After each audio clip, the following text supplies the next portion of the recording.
Let's get more on this from Westpac senior economist James Shugg, because the last time he was on the program with me, he actually called the payroll numbers exactly right. Now, that should come as little surprise because he is consistently accurate. Jobs reports estimates make him a Bloomberg best. Congratulations on that, James. I love hearing it. Thanks for saying it again. But in terms of what we're actually expecting today, you're a little bit more cautious than most forecasters. Yes, we've got a 30,000 increase. We know there's going to be Verizon workers returning.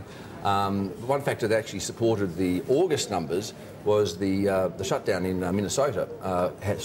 Back in July, saw government workers there return to the labour force. So there'll be a bigger drop in government jobs this time around than we saw in the August figures.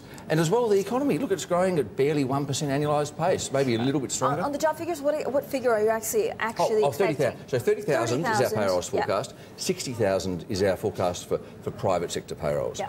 But 45,000 of that's going to be the returning workers in the Verizon, the telecommunications sector. And so that would absolutely have no impact on the 9.1% unemployment rate. Well, that's driven by the separate household survey, where we're looking for, because household employment jumped very sharply in the August numbers in that separate survey.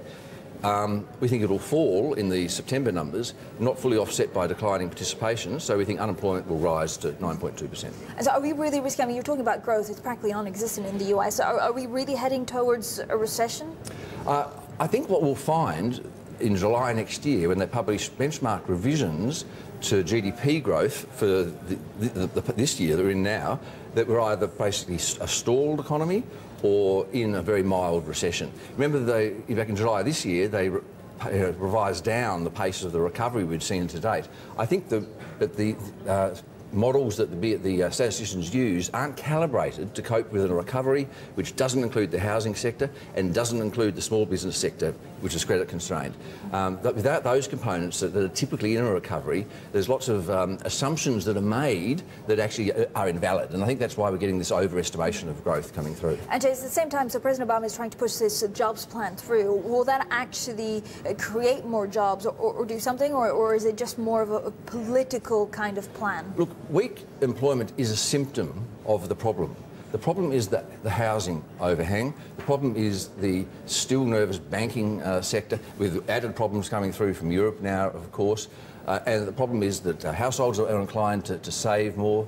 I mean, one way that you could sort it out is immigration, possibly. One of the things I've been arguing is to give free green cards to wealthier families in places like Greece or China, Portugal, Ireland. They might want to leave. What, just to bring capital, or actually to work over there? They come to the US, they have to buy a foreclosed house, they'll put their kids into private education, they'll consume services, and all for just for a green card. It doesn't cost the federal government pretty much anything. I mean, that's a sort of... But that's not going to rally support. I mean, I understand the argument. I think a lot of people... Well, do you think...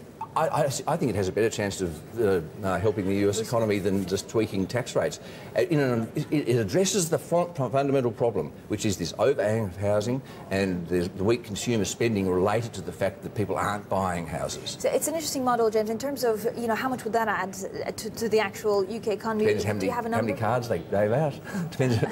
Look, that's just a policy thinking outside the box, but that's the sort of policy thinking we need in this environment where you're so constrained by the fact that markets are really not going to forgive you that much more, you know, fiscal stimulus, and monetary policy really hasn't got that much more it can do. We think that the Fed will put in place another round of quantitative easing, another 600 billion worth, right through 2012, but that's more just to try and hold down bond yields, to give the economy more time to sort out these overhangs and imbalances. But I wonder how difficult it is actually for the government in the US to think outside the box, because there's still effectively a political gridlock. Well, that's the other problem. As we've seen clearly demonstrated in Europe, policymaking is not at its best at the moment in many of the Western economies.